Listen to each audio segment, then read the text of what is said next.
Hey everybody, I want to do a quick review on a update to SUPERAntiSpyware. Their fifth version came out, so I went online and downloaded a trial of the Pro version that includes the real-time protection and basically, let's see here. So you got your real-time protection, first chance prevention. It's all set up. They have a new interface here. They have some new technologies, I guess, too in the background, but I'm not 100% sure what they are. They do have this one enable rescue scan for highly infected systems only. This system isn't infected, so that's fine. You do have your repairs, which is nice. Much easier to get to than where they were before. You got your quarantine. Different preferences, things like that. The usual updates, hijack protection if you want to stop your homepage from being changed and all that. It's up to date. So let's see how the real-time protection does. Just see where they're standing at with that. And at the same time, I have some malware in a folder, and we'll see how the scanner does. So first, I know this isn't an antivirus, so I'm not gonna, if it misses some, it's not the end of the world. This program's supposed to be complementary to your antivirus, from what I know. It's called an anti-malware, or anti-spyware, sorry.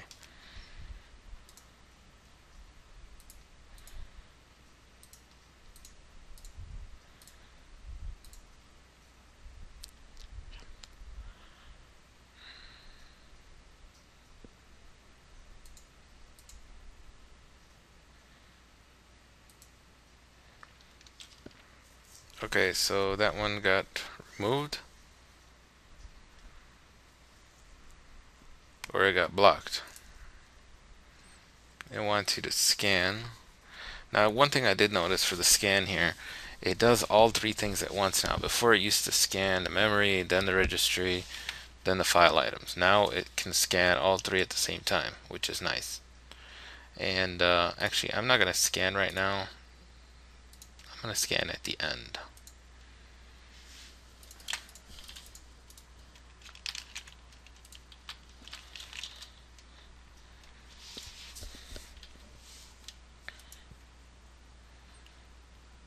Okay, and that one got blocked.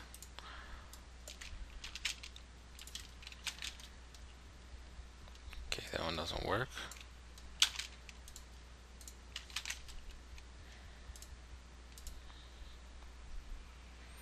Okay, and so did that one.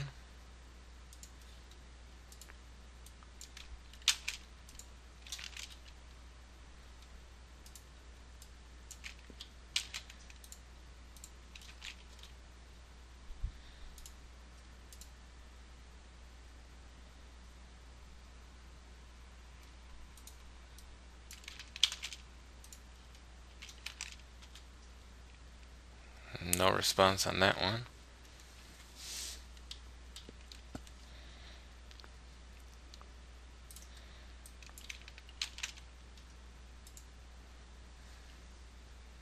Okay, so the system's going to reboot. Same thing that happened in WebRoot. So I'll be right back.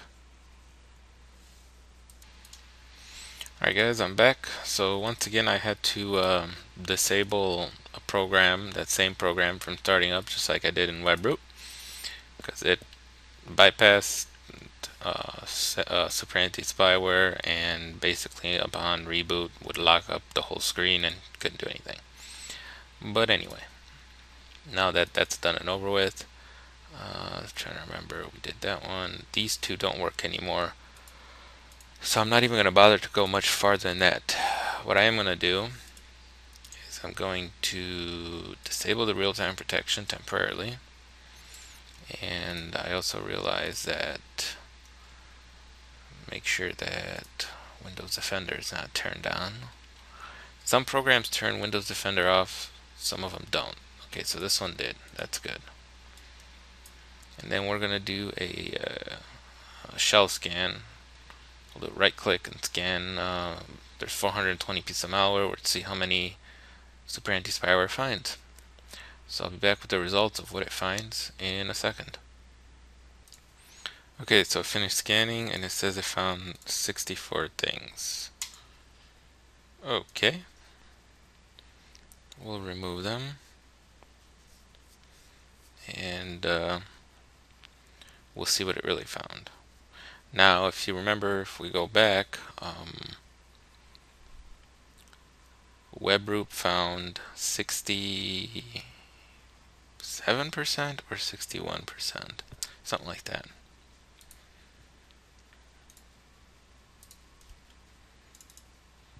And yeah, SUPERAntiSpyware did not find much. I'm not even going to bother giving you the percentage because it's very low. Interesting. So let's enable real-time protection. Let's just see what it can do against some of these that it doesn't have signatures for.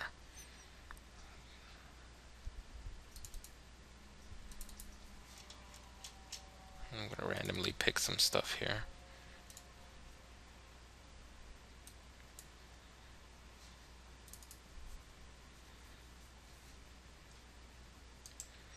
You know, I forgot to look at the memory usage for this.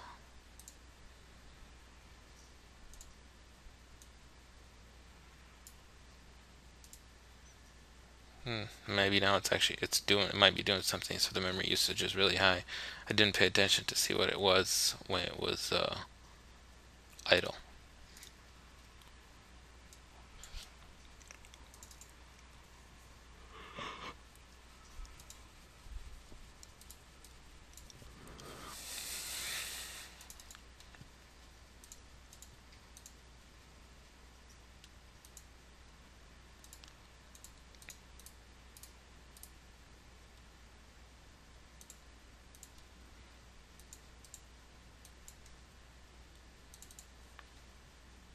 Okay, and we'll call this good for now. So you see we didn't get really any more responses from the program. So what we'll do is we'll do a quick scan here, and I'll pause and I'll be back with the results. With the quick scan, I probably won't be able to delete this. It's probably being, some of the programs are probably in memory. Yeah, you can see that. Alright, so I'll be back with the results when this is done. Okay, so SUPERAntiSpyware finished scanning and it says it found 8 things. That's interesting. So we have app data, probably temporary internet files, prefetch. What else we got here? Same thing basically. And let's see what else. Unwanted.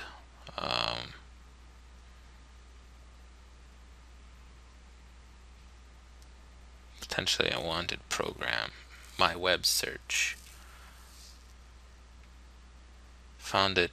One of them was found in here. And whatever that one is. Anyway, we're going to select all these. We're going to remove the threats. Then it's going to ask me to reboot. I'm going to reboot. And then we're going to do some scans. We're going to run CCleaner first. Then we're going to do a Malwarebytes scan. So I'll be back with the results from Malwarebytes. Alright, so Malwarebytes finished scanning, and they found a bunch of stuff. We have adware, backdoor, and spyware password, whatever that is. Probably some kind of password stealer or something like that. Yeah, so this area is gold. Adware. I consider adware spyware. Because if it made it to this point where Malwarebytes detects it as adware, it means it's not just throwing up maybe 1 or 2 ads, it's probably constantly bugging you to buy stuff. When it gets to that point, I consider it. That's enough. So it's gonna reboot. Why I hit reboot, I don't know. So I'll be back when this is done rebooting.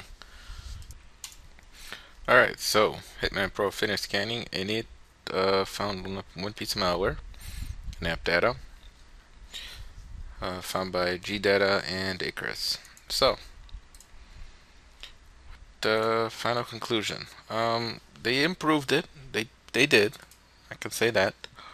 But seeing as this is a anti-spyware, you don't rely on just this. This is an okay add-on. My only question is, it tends to be okay, so it's not as heavy as I thought it would be. Okay. It only gets a little heavy when it's, I guess, doing things in the background. There's one service there for 3, and that one for 4. Okay, so it's not super heavy. That's it, really. You know, you saw how it works. You saw what it's capable of. Its signatures are personally nowhere near where they should be, and they're part of VirusTotal. And I know VirusTotal every so often gives the people who are part of it, the companies, it gives them all the malware that they missed, basically, so they can create signatures. You know, I think it's like once a month or whatever. So I don't know what they're doing, but they need to step up their game on either creating signatures or creating some kind of system where their signatures aren't their number one line of defense, and they have good enough zero-day protection against spyware and things like that. I do kind of find it funny that they say remove all the spyware, not just the easy ones. Yeah, I don't think you could say remove all with this program at this point in time. Maybe later. So, that's it. Hope you enjoyed the short review. Take care and have a good one.